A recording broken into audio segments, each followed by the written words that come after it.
Hola a todos, desarrolladores y curiosos de todo el mundo. Seguimos con el curso Angular y .NET, Arquitectura y Buenas Prácticas. Estamos en el módulo 2, Buenas Prácticas en Angular, y hoy os voy a hablar sobre estrategias para modularizar, es decir, para dividir nuestra aplicación en módulos. Establecer una estrategia de módulos adecuada en nuestra aplicación es algo fundamental, es una decisión crítica que debemos tomar antes de comenzar con el proyecto. Hay tres opciones: poner todo en un mismo módulo, poner un módulo por componente o utilizar un módulo por característica, que es el modelo más clásico y el que nos indica la documentación de Angular. Vamos a ver cada una de ellas. Hay muchísima información al respecto y mucho del contenido de esta presentación lo he sacado de un artículo que se llama Angular Module Best Practices 2021 de Christian Kohler. Muy interesante, podéis buscarlo y echar un vistazo. Veamos la primera estrategia, todo en un módulo, es decir, tengo app module y en él tengo el componente app, app shell, homepage, todas nuestras páginas, todos nuestros componentes, todo lo que en otros modelos o otras estrategias iría en shared, ¿vale? ¿Qué sucede? Bueno, pues que tenemos un único main.js como output y evidentemente pues tiene una serie de desventajas. Las desventajas son principalmente en tamaño y debido al tamaño el tiempo de carga, y luego, bueno, pues la seguridad, porque no estamos protegiendo partes o módulos que deberían estar protegidos, ¿vale? El mantenimiento y el testing, porque las dependencias entre los componentes y los servicios pues se hacen complejas y es muy enrevesado porque no está nada dividido. ¿Cuándo podemos utilizar esta estrategia? Porque tiene sentido. Esta estrategia la podemos utilizar en una prueba de concepto, en una demo, en una aplicación muy sencillita con menos de 10 componentes. No deberíamos complicarnos la vida si sabemos cuál es el límite. Siguiente estrategia, un módulo por componente. SCAM. SCAM es un acrónimo que viene de Lars Nielsen, que significa Single Component Angular Module, y lo que nos viene a decir es que utiliza solamente una regla, y es que hay un componente por módulo. La aplicación quedaría dividida de la siguiente manera: tendríamos el módulo app con el componente app, el módulo shell, app shell module con app shell, toolbar module con toolbar, etcétera, etcétera.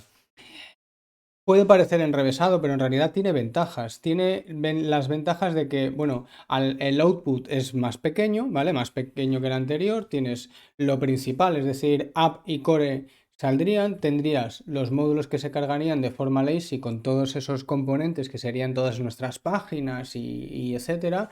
Y todo lo que es material común, referencias comunes en un common JS, donde podríamos tener calendar, etcétera, etcétera.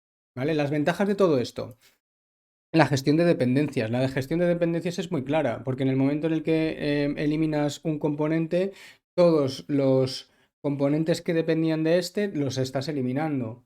Entonces es solamente quitar el módulo y todos los componentes y todas las dependencias que tuvieras de este. El árbol de dependencias es muy claro.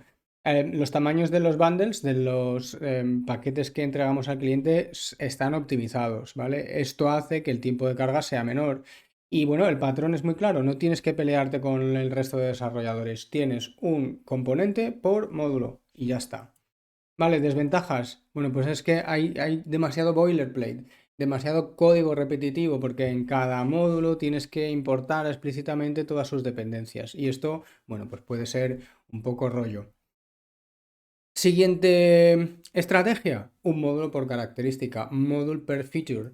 Es el patrón más común, es el que nos indica la documentación oficial de Angular, y nuestra aplicación tendría un aspecto parecido al siguiente. Tendríamos app module con app, ¿vale? Dentro core module con todo lo que debe ser o es necesario que se instancie para hacer a funcionar nuestra aplicación. El shell, la toolbar, otro componente core que tengamos, yo que sé, por ejemplo, un footer, ¿vale? A partir de ahí lo que tenemos son feature modules, es decir, todo lo que tiene que ver con artículos, todo lo que tiene que ver con eventos, todo lo que tiene que ver con usuarios, y un shared module con componentes que van a aparecer en uno o en varios de todos estos feature modules. Como os decía, es el patrón más común. El output es muy similar al anterior, ¿vale? Lo único Probablemente estos paquetes que se van a cargar de forma perezosa son un poco más grandes porque ya no tenemos un módulo y un paquete, sino que tenemos el módulo de eventos con todos los componentes y elementos que necesitan en ese módulo. Y como antes decía, en un Common JS todo lo que es compartido por toda la aplicación.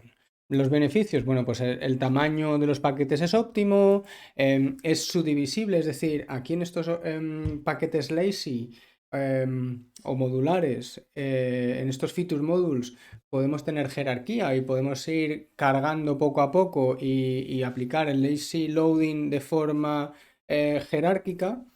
Esto hace que se mantenga mejor el código, además, porque tiene las cosas muy cerquita de donde las quieres tener, ¿vale? Y es el recomendado en la documentación oficial. Dicho esto, ¿cuál elegimos? Bueno, en el artículo que os mencionaba al principio nos mostraba este diagrama de radar que, bueno, pues al final ves cuáles son los pros y los contras y ves que de alguna manera Scam y Feature Modules están muy a la par. Para librerías parece preferible utilizar Single Component Angular Module, es decir, un componente por módulo, porque en una librería igual expones toda la librería y el que utiliza la librería solamente necesita uno o dos componentes, ¿vale? Pero para una app lo que podemos hacer es muy simple. Si la aplicación tiene menos de 10 componentes o vas a hacer una demo, una prueba de concepto, pues utiliza el Single Module, no te compliques la vida. ¿Vale? Si no, pues utiliza módulo por característica o single component angular module. Y eso ya depende de cada uno. Nosotros en nuestra aplicación vamos a utilizar el módulo por feature. Es más o menos, va a tener el aspecto que os he enseñado en la transparencia anterior. Y llega el momento de preguntarnos cómo afecta esto a nuestra estructura de carpetas. Es algo que me habéis preguntado todos. Bueno, pues os voy a poner un ejemplo de cómo creo yo que quedaría nuestra estructura de carpetas, pero lo vamos a ir desarrollando poco a poco. La visión final creo que se va a parecer a esto. Vamos a tener app y dentro de app el shell, el core y luego una serie de características. Estos van a ser feature modules para artículos, para eventos, para usuarios y bueno, el set module. Y dentro de cada uno de estos feature modules probablemente tengamos páginas, es decir, contenedores, componentes listos. Vamos a tener components que generalmente serán componentes tontos, words, ¿vale? Para ver si se puede acceder o no. Diferentes modelos, es decir, usuarios, permisos, etcétera, lo que necesitemos para representar la información dentro de cada feature module y luego los diferentes servicios para recuperar esa información. Todo esto además, dentro de cada feature module vamos a tener un slice de nuestro store general. Entonces eso creo que tiene sentido tener cada store de cada slide de nuestra aplicación dentro de cada feature module. Y así vamos a tener todo lo más cerca posible de la zona del código donde estamos trabajando y no tenemos que hacer scroll para arriba, scroll para abajo, porque hay mucha gente que mete todos los stores separados. Yo creo que este es un buen approach, pero lo vamos a ir viendo. Y nada, que de verdad que muchísimas gracias por estar ahí. En el próximo capítulo vamos a ver buenas prácticas respecto a sintaxis. Os podéis suscribir al canal o podéis ver el siguiente vídeo que lo pondré aquí. Y poco más, que muchas gracias y nos vemos en el siguiente vídeo. Chao, chao.